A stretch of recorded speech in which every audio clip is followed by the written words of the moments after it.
नमस्कार। आज हम बात करने वाले हैं मानव पाचन तंत्र के बारे में।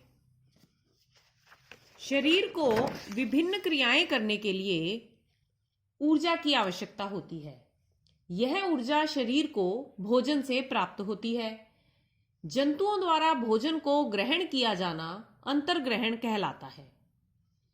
जंतुओं में अंतर्ग्रहण भिन्न भिन्न विधियों से होता है, जैसे निगलना, साइफनी, स्पंजी, चूषण आदि। एक कोशिकीय जीव अमीबा में अंतर्ग्रहण की प्रक्रिया को एंडोसाइटोसिस कहा जाता है। भोजन में उपस्थित जटिल पोषक पदार्थों को जीव के शरीर में कुछ सरल इकाइयों में तोड़ा जाता है। खाद्य पदार्थों का सरल पदार्थों में टूटना या परिवर्तित होना ही पाचन कहलाता है।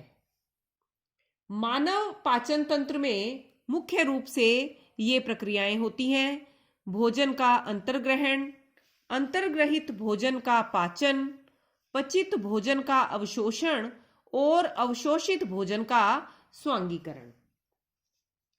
इन सब प्रक्रियाओं को करने वाले पाचन तंत्र को मुख्य रूप से दो भागों में बांटा जाता है: आहार नाल और पाचक ग्रंथियां।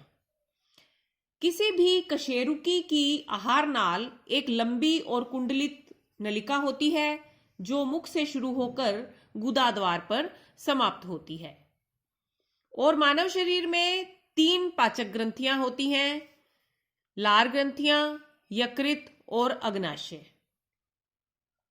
अब हम आहार नाल के मुख्य भागों के बारे में जानकारी प्राप्त करेंगे। आहार नाल का पहला भाग मुख होता है, जो मुख गुहा में खुलता है। मुख गुहा एक कीप नुमा ग्रसनी से जुड़ी होती है। ग्रसनी के साथ एक लंबी ग्रास नली होती है। ग्रास नली डायफ्राम से नीचे आमाशय में प्रवेश करती है। आमाशय के पश्चात जो आहार नाल का भाग है उसे छोटी आंत कहते हैं। इसका पहला भाग आमाशय के साथ यू आकार की रचना बनाता है, जिसे ग्रहणी कहा जाता है, ग्रहणी। और उसके बाद अग्र क्षुद्रांत्र और क्षुद्रांत्र। छोटी आंत आहार नाल का काफी लंबा भाग है। उसके बाद छोटी आंत के पश्चात बड़ी आंत, दोनों जहां जुड़ती हैं वहां एक कृमि रूपी परिशेषिका, जो मनुष्य में अवशेषी अंग है, और यह बड़ी आंत जो मुख्य रूप से 3 भागों में बांटी जाती है: ऊपरीगामी, अनुप्रस्थ और अधोगामी। और इसका अंतिम सिरा जुड़ा होता है मलाशय से। यह संक्षिप्त में हमने जाना कि किस तरह से मनुष्य की आहार नाल होती है। और 3 पाचक ग्रंथियां, मुंह में लार ग्रंथियां खुलती हैं, और यकृत और अग्नाशय। यकृत और अग्नाशय, यकृत पर यह है पित्ताशय। अब हम मुख गुहा के बारे में विस्तार से आज जानेंगे। मुख गुहा आहार नाल का प्रथम भाग है, जो कटोरे नुमा होता है, जिसमें ऊपर कठोर तालु और नीचे कोमल तालु होता है। मुख गुहा में पेशी निर्मित जीभ पाई जाती है, जिसका अगला सिरा स्वतंत्र होता है और जो चारों दिशाओं में गति कर सकती है। जीभ मुख में पीछे आधार तल से फ्रेनुलम लिंगुअल से जुड़ी रहती है।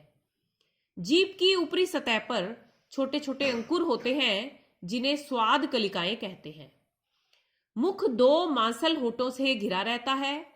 होठ मुख को खोलने और बंद करने तथा भोजन को पकड़ने में सहायता करते हैं। मुख में ऊपर और नीचे 2 जबड़े होते हैं, जिनमें ऊपरी जबड़ा अचल और नीचे का चलायमान होता है। दोनों जबड़ों में 16-16 दांत होते हैं। मुख गुहा में के अंदर 3 प्रकार की लार ग्रंथियां खुलती हैं: कर्णपूर्व लार ग्रंथि, जो गालों में स्थित होती है या कान से पहले कान के पास स्थित होती है; अधोजंब, जो जबड़े के नीचे स्थित होती है; और अधोजिह्वा जो जीभ के नीचे स्थित होती है। ये तीनों ग्रंथियां सीरमी तरल और श्लेष्मा का स्रावण करती हैं। मनुष्य में जो दांत पाए जाते हैं उनकी 3 मुख्य विशेषताएं होती हैं: गर्तदंती, द्विबारदंती और विषमदंती। गर्तदंती का अर्थ है मनुष्य के दांत जबड़े की हड्डियों में धंसे रहते हैं। द्विबारदंती का अर्थ है ये जीवन में 2 बार आते हैं। और विषमदंती का अर्थ है कि मनुष्य के जबड़े में 1 से अधिक प्रकार के दांत पाए जाते हैं। शैशव अवस्था में निकले दांत अस्थायी होते हैं। इन्हें दूध के दांत या मिल्की टीथ भी कहा जाता है। इनकी संख्या 20 होती है। और वयस्क अवस्था में निकले दांत स्थायी होते हैं, जो संख्या में 12 होते हैं। मुख गुहा के अगले भाग जो है उनके बारे में हम नेक्स्ट पार्ट में जानकारी प्राप्त करेंगे। आज के लिए इतना ही। धन्यवाद।